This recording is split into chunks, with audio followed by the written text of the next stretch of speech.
Hi everyone, welcome to Property Ponderings. I'm Craig Nickel from Nickel Buyer Advisory, and today we have a very special guest with us. We have Long. Welcome, Long. Thank you very much, Craig. We'll put a round of applause in the background for you. Long is someone I've known for a number of years now, worked as a photographer, videographer, and produced a lot of the real estate photos and videos for many of our properties when I was selling at William Huxley many years ago with our own real estate sales agency and rentals as well. So welcome aboard. Thank you very much for having me, Craig. It's actually an honour. This is the first property-related podcast I've ever been on. So well, it's exciting, mate. High stakes. Don't screw it up. Welcome. Seriously, I value your opinion on this particular topic, and you've done some wonderful work for us over the years, which I'll hopefully edit in for you as well, so people can see a bit of your work in action. Yeah, sounds good. But today, what I really want to do is talk about the relevance of photography, videography, the role that it plays in real estate. We know is large because of the marketing component of it. That's for rentals and for sales. And so I think it's really relevant for our listeners who are most commonly buyers and renovators and hopefully some sellers out there as well that are looking for some more property tips and advice to understand how this impacts when they are buying, maybe the tricks that are occurring or the changes that they can potentially pick up on the internet advertising to make smarter choices about actually going firstly maybe to view the property, but then also down the track on the other end, how do we present the property the best that we can, and how do we get the best result if we are selling, because it's not just homeowners that are buying for the long term that listen to the podcast, but also people that might be looking to flip properties quite quickly, to develop, and understanding how the look and the perception can play an important role is really fundamental. So we've got a few questions for you. Perfect. I'm ready to go. And all right, so I've got a question for you. So when you're hired as a photographer or to do videos, what are some of the key elements that you focus on to make the listing really stand out and pop in the crowded market? Yeah, for sure. So for us, the first thing we always like to do is to think about the property as a individual property, obviously, and think about what makes that unique. Yeah. Now, every home is obviously very different, and these things might be to do with natural light. How does the light affect each room, each space? But for me personally, what I really like to think about is actually the flow of the home and the floor plan, because a lot of times where you place the camera can really affect how the space is perceived in terms of how they relate to each other. So the context of a space relative to another space, if that makes sense. But the thing I think that for us we think about a lot, which isn't so obvious, is we actually like to think about what are the weak points of the property. So we're not just thinking about the unique stuff about the property that's good, but also the stuff that's not so nice, and how do we minimize that in the photos? Or how do you actually play those as strengths as well? So I think that's something that's overlooked. It's not just about showing off what's good, but how do you actually frame negative things, or not just negative things, but weak things in a better light. Yeah.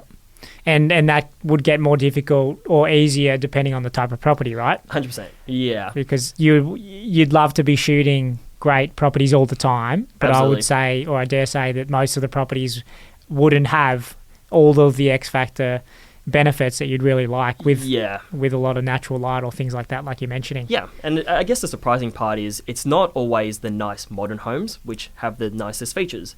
And sometimes it is the older period homes that do have those really nice period features, but maybe they're just a bit more shrouded because it's older, more dilapidated. The lighting might not as be nice. And that's where obviously we got to start thinking a bit more creatively about how we do use light and post-production to make those features stand out more. Yep. Okay. Question number 2. What are some of the common mistakes that you see from sellers or real estate agents in regards to the presentation or that marketing of the property? So without sounding like too much of a shill, I think one of the biggest problems we're seeing at the moment is a lot of agents and vendors are focused solely on the price of our services. Yeah. And what's happening is that it's causing the quality of a lot of real estate photography services to drop. And So if I ask you, right, what's the first thing people use to find properties nowadays? What would you say? Yeah, the internet. Yeah, so they're going straight into REA, they're going onto domain, and they're looking online for properties. And what's the first thing people will ever see of your property? Yeah, the photos. It's a photo, And so once they click into that photo, they're going through the carousel of photos, right? And I'm sure, as you know, with well, you've got to get them to click on the photo. That's your point. Yeah, that's exactly right. So the way we look at it is, and you as an agent would know as well, when you put your listings online, you've got a lot of data on the back end in terms of your click-through rates, and also how long people are spending on your listings. And so similar with how it works with YouTube, the thumbnail, or in our case, the front shot, determines the click-through ratio of whether people are even interested in clicking your property. And then how long they're staying on the listing, like the retention rate, is important as well. Yeah. So for us, what we try to do is we try to come up with the best value product that will maximize those two stats. Because now, obviously, we don't want to go out of hand here and say spend $1 million and get the absolute best image. That's not necessary. But I think going back to your question, what I think is a really big mistake is that just by solely focusing on price, you're not considering the return on investment of paying just a bit more to get a lot better result. Yeah. And as you've said yourself, if people aren't clicking on the image, they're not seeing your home. Yeah. And then also, think about this, after someone goes to an open, the agents give you a brochure, all right? And with that brochure, you take it home, you're staring at it, you're thinking about your home, and then you're probably sending the link, the realestate.com link, to your family and your friends. Yeah. And then if the photos are crappy, what are they going to think about that, Yeah. So as a seller, obviously what you want is if someone sends your property to their mum or something, the mum will be like, well, that's great. You've got to get this home. Yeah. And creates emotional investment. Yeah. So the big takeaway from your point really is that you're advocating for the highest quality of photos. Yeah. That's a big mistake that people are making, in that they're trying to take a shortcut, and potentially the photos that they're taking aren't as good as they need, or they're not going to be working as effectively to get the sale price at the end of the day. To be clear, I'm not suggesting that people spend millions of dollars doing it. That's not. Yeah. It's just that right now I'm seeing that a lot of people are focusing solely on price. Yeah. And that's when it becomes a problem. Yeah. So I think for sellers, definitely go with the best value product that you can tell that is going to give you the best result for the best price. And that's it. Yeah, I think it's something that people don't really think about either, because the photographer's normally selected by the real estate agency already. And so it's on a marketing schedule as they're looking to sell, right? That's a fantastic point. Yeah, so it's often the choice at the end of the day, probably by the real estate agency, which was a part of the question. So they're guiding the seller. And I know that when we were selling properties, that we didn't want to take any shortcuts on the photos. Back then, a few years back, or when I was starting to sell, videos weren't as common, and they're sort of coming into it more. And that's probably, I guess, a different question with the video. But with photos, you just, absolutely no shortcuts. Otherwise, And what you're saying about agents selecting the photographers, I think, is a really good point. I think for your audience listening, who are buyers now, who will be sellers, you have autonomy in that process too. Yeah. You can make a decision yourself. Go do your research. In no way am I saying, use us or anything. I'm just saying do your research. Find out who is the best, who's going to give you the best value product for the best price. And that's a lot more of an educated move to make, rather than letting, I know obviously real estate agents are supposed to guide you through the process, but there's definitely nothing wrong with you educating yourself as well. Yeah, definitely.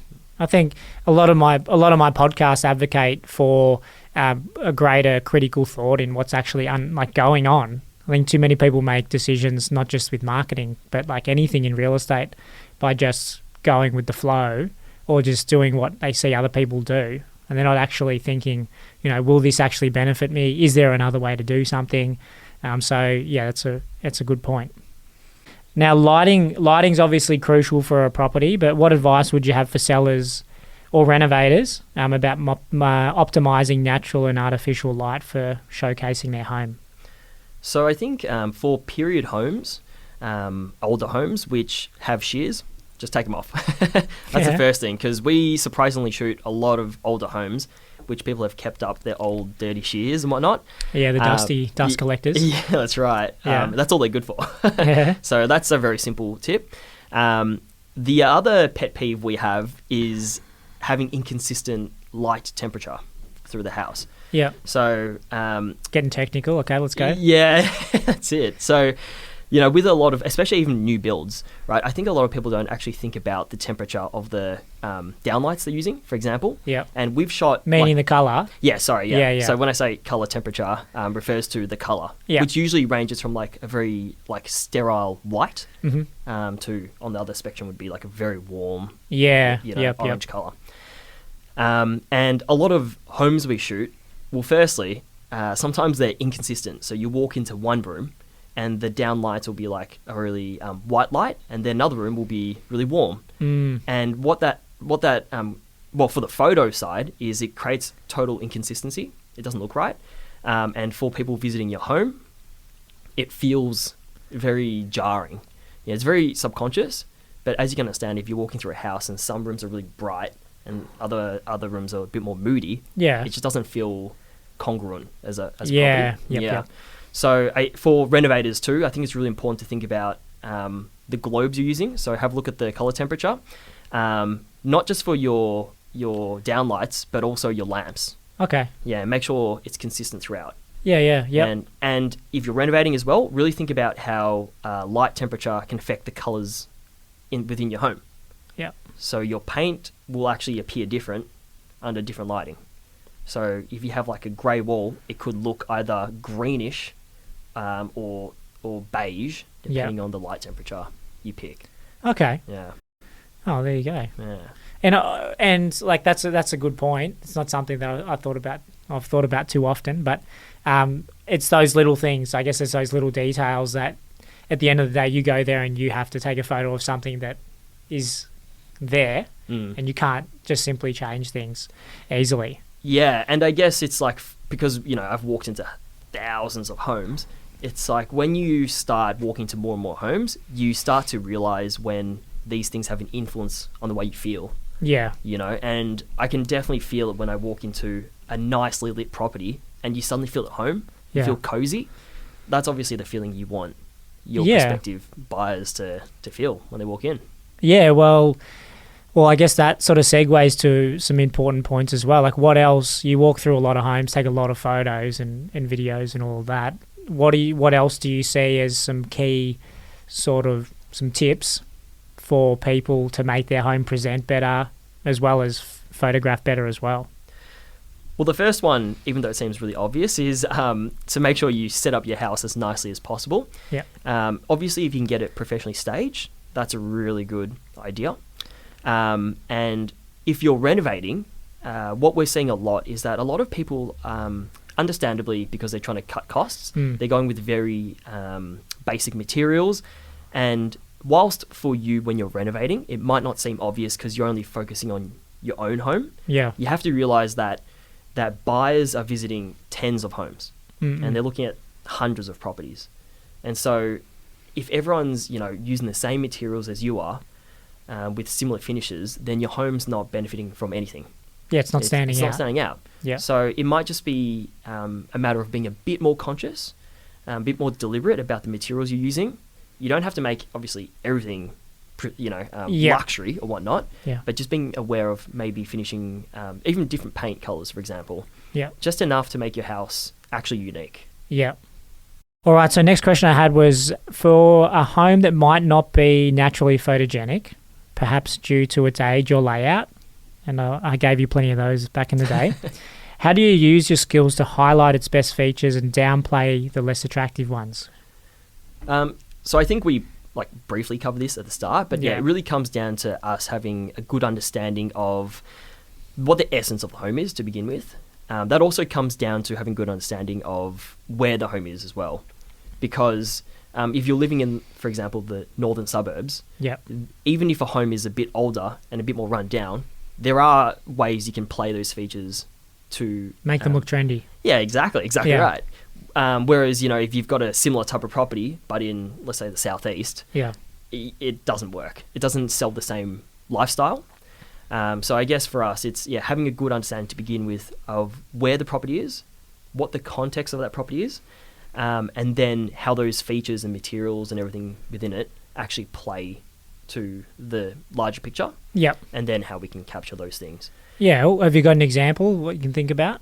I think what you're saying, just like in the northern suburbs, like trendy features. Such as, what are you thinking? Like top of my head, like things like even recycled brick nowadays is like very, very trendy. Yeah. But that's very, very popular in the north. But then like, if you use it on the wrong type of property, it just doesn't, or wrong area, it stands out. Yeah.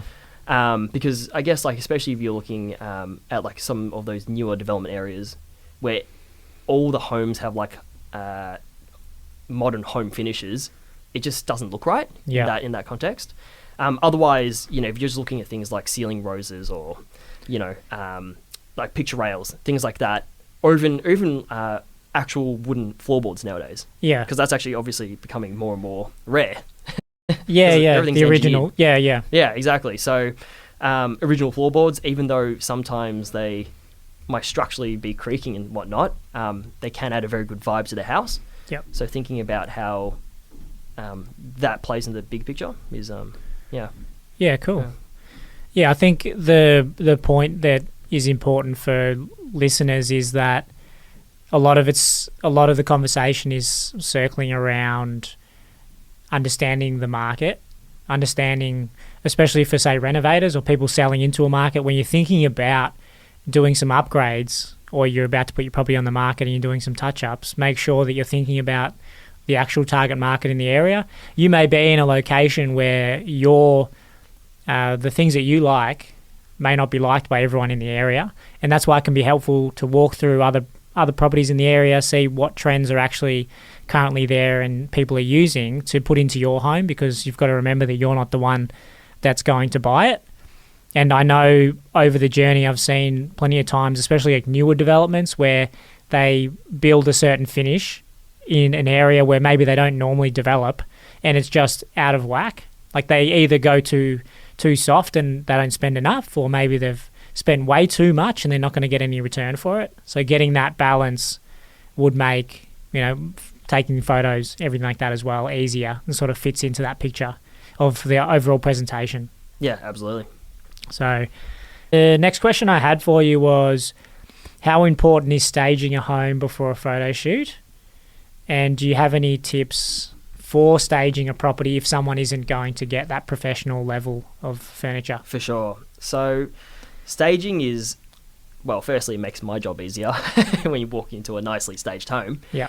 But, the way we look at it is when you walk into a staged home, you're looking at the lifestyle, you're looking at the vibe and the atmosphere provided by the home. When you walk into a home that's empty, you're looking at the bare walls, you're looking at the floors, and you start looking for defects. So, with staging, you turn the thought process into a emotional one. Whereas when it's empty or not nicely staged, it becomes much more of a logical sort of thought process, which is what you want to stay away from. Yeah. Because the last thing you want is for obviously buyers to be thinking about, especially if it's a new build, all the different little problems you'll have. Yeah. So in terms of tips, it's always really important to think about how someone's going to flow through your house. So you don't want to block flow too much, because a lot of times what we notice is when people are trying to stage their homes, they put chairs in places that make the place actually look smaller. Yeah. So you really want to think about, all right, if I'm walking through this house, what are the main areas I'm actually going to stand in? And does this room look as spacious as possible when I'm in these places? And that's also similar to what would be with photography. So if I pop the camera here, is this feature chair I put here actually going to block the lounge room, for example? Yeah. Well, I guess that comes to decluttering in general as well, right? What art do I need on the walls, or what little knickknacks do I need to sit around that are actually adding some value to the overall presentation of my property, compared to just things that have always been there that are your personal possessions that need to be removed. And I guess just to follow up on your question for other tips as well, you don't have to spend a lot of money. You don't necessarily need to get a professional stager because that can cost a bit of money. Yep. Just go to Kmart. They've got so much great stuff. And as you correctly said, first thing is just remove as much as humanly possible. If you even need to think or ask yourself, should I remove it, just remove it. Yeah. And then just go to Kmart, get some consistent pillow covers, quilt covers, put it throughout your house, for example. That can make a huge difference. Yep. Yeah, well, they come up much better on the photos. 100%. Those pillows that pop. All right, so in the age of virtual tours and 360-degree videos, how do you see technology changing the role of photography and videography in the real estate market? So I definitely think that like virtual tours and 3D tours are going to be the standard for the future because it makes more sense. It's a much more comprehensive product. Right now, I think the technology is still relatively limited, so it's not extremely usable. But that's going to change. Yeah. From the user's point of view? Like yes. Okay. Yeah, sorry. So, like with the 3D tools right now, a lot of times you have to they're very point-based. So you click and you sort of jump. And it's still great, but it's there's still something it's not that fluid. Yeah, it's not that great to use. Yeah. So now we've seen examples where they've already started developing ones where you can walk through like a video game. Yeah. So it's literally like you're walking through a house. Oh, cool. Yeah. So I think that might take another 5 years. Yeah. Who knows? Okay. But once that comes out, definitely that makes a lot more sense for people to be spending a lot more time on those things. Now, photos will still have a place. But I think videos is where there's going to be a bit more of a change because right now a lot of people are using videos to basically walk through the house and show the flow of the home, which is what 3D tours are going to do more and more. Yep. I think, though, people will have to come to realize that videos will serve a very different purpose because videos are probably the best format for an agent to be able to control the narrative of the sale. Yeah, definitely. Yeah. Because you can't do that through photos. You can't, minimally, you can't do that through 3D tours. Video is the only place where you can actually get yourself in front of the camera. And Craig used to do this as well. He was very good at it, It's the only place. Yeah, okay. Yeah. You can actually spin the narrative to actually be able to sell it. So I think more and more sellers should be aware of that because the reality is a lot of agents don't like getting in front of the camera. Yeah. Which I think, is to their detriment. Exactly. In this day and age, it's nearly a necessity soon. But as a seller, it's really, really important for you to think about that. Yeah. Yeah. Okay. And what do you think about the virtual staging? It seems to have gotten a lot better over the last few years. Yeah, we've had multiple people not realize that it's not real. Yeah. And it's definitely a good halfway point. If you can't or if you don't want to pay for full staging, it's really good because similar to what I was saying before, at least when people look at photos, they're thinking about the lifestyle instead of just bare walls. Yeah. And then it's really good because at least people get through the door. Yeah. Like, I guess the big thing for us was when I was selling was, the impact. Like the photos would look good, but then when they got to the property, then that, falling in love with the property was a lot more difficult if the home was just empty and didn't look as good as the photos. Yeah. So there was sort of a theory back in the day where you would almost want the photos to be good, but not too good, that when you got to the property that they were underwhelmed. So you sort of get it to a really good level, but when they get there, it's really nice and they fall in love with it. So there's sort of that balance there, whether it's true or not, who knows. I think got to make you work for your commission. That's why once they get there. Yeah, exactly. Yeah, that's probably the problem. They're relying on me to say something when they got to the property and it just wasn't coming. Yeah. But the virtual staging stuff. So though I think you're right, it's just a nice little added tool that people can use if they can't afford rental furniture, which is really it's $5,000 to $15,000, that sort of ballpark, depending on the size of the house and the quality of furniture. So it can be quite expensive compared to a few $100s for a few photos. So no, that's really good, mate. And what are some of the post-production techniques that you use to enhance property photos or videos? And how can sellers ensure their listings look polished without being overly edited or misleading? Yeah, so we have to be careful when we edit the photos because we can't do anything way too crazy because that can get the agent in trouble for misrepresentation. Yeah. So I know that was like when I kept trying to get grass filled in yeah, where there was none. Exactly. Add an extra bedroom in there. Yeah, add an extra bedroom. That would have been nice. Yeah. So yeah, when we're editing photos, the main things we're really doing has to do with just color and lighting, because our eyes are actually extremely sophisticated. So even though, when you walk into a house, everything looks nice, a lot of times when you're taking a photo, it just doesn't look right in the camera. Mm-hmm. So a lot of the production techniques we use have to do with fixing those two things. Okay. And then sometimes we do, of course, have to take a tiny bit of creative liberty to be able to present the property in the best light possible. Yep. So yeah, a bit of the grass greening. We always, fix up the skies. Patching up a few things here and there, but nothing structurally. Yeah, nothing major or material. Yep. Yeah. Okay, and so for buyers that are looking on the internet, they're searching through properties, what are sort of some telltale signs that the photos have been edited without things that are completely obvious? What are some small little things that people could look for to go, okay, well, this has been extremely edited? Yeah, it's a good question, and it's definitely difficult. And unfortunately, honestly, that's just the game as well. I had one of my friends who just went to an open on the weekend, and he was just saying it was an absolute bomb site. Yeah, he was deceived by the photos. We didn't take those photos. Yeah. But, if you're trying to spot that, you'd honestly just have to look for the small defects because unless they're doing something dodgy, we're not allowed to actually remove things like cracks from walls and things like that. So and even like power lines, the classic. Yeah, exactly. So if you see that a house is really bright and the rooms look really spacious, don't be fooled by that. Like that's our job to make it look spacious. What you're really looking for are like the little defects, because if you can see them in the photos, you definitely know that house is probably rough in condition. Yeah. Yep. And those can be touched up too as well, right? Those small little cracks and all those little things that sort of easily pass through. We try not to. Yeah. To be honest, we sometimes clients do request us to do it, and that's obviously their prerogative. Yeah. But we actually don't touch up any major or like cracks, hairline cracks and whatnot, because we're not trying to mislead anyone, obviously. Yeah. But obviously, it's been known to happen in the industry. Obviously, people do. Yeah. Do all kinds of crazy things. But as you're saying, for us, it's also about not putting agents under fire. Because, like you're saying, if we patch something up and then people turn up and get angry at you, it's not good for anybody. Yeah, exactly. Yeah.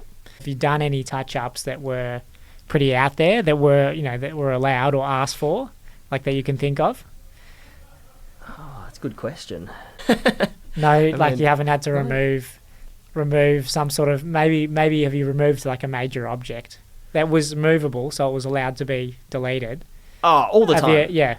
Yeah, all the time. Like a couch. Oh no, like crazy things. Like the most recent one we did was there's an entire trampoline in front of the house. Yeah. So we had to reconstruct the entire front part of the house. Wow. Yeah. So that was a pain. Yeah. Yeah. Don't love doing that, but yeah. But people always ask us to do crazy things, and a lot of times we just tell them we can't do it. Yeah. Yeah, because it'd just be misrepresentation. Yeah. Fair enough. Yeah. Fair enough. All right. Keeping it straight down the line, I guess. Yeah, that's it. Yeah. Very good. All right. Well, I think that's all the questions I have. So I really appreciate you coming on the podcast today and sharing some of your knowledge and insights for our guests. And for all the listeners, I hope that you've gotten something from the show today. And I look forward to talking to you next time. If you do need some further details, Long, how can they get in touch with you as well if you want to give your details for your company, Main Road Marketing? Yeah, sure. Yeah, so our website is just www.mainroad.com.au. So nice and simple. You can find us on Google as well, obviously. So just, shoot us an email or call us, and we'd love to hear from you. if anyone has any buying or renovating needs, please feel free to reach out to me at 0400 122 081, or you can email me at craig@nickelbuyeradvisory.com.au, and we'll see you next time. Thank you.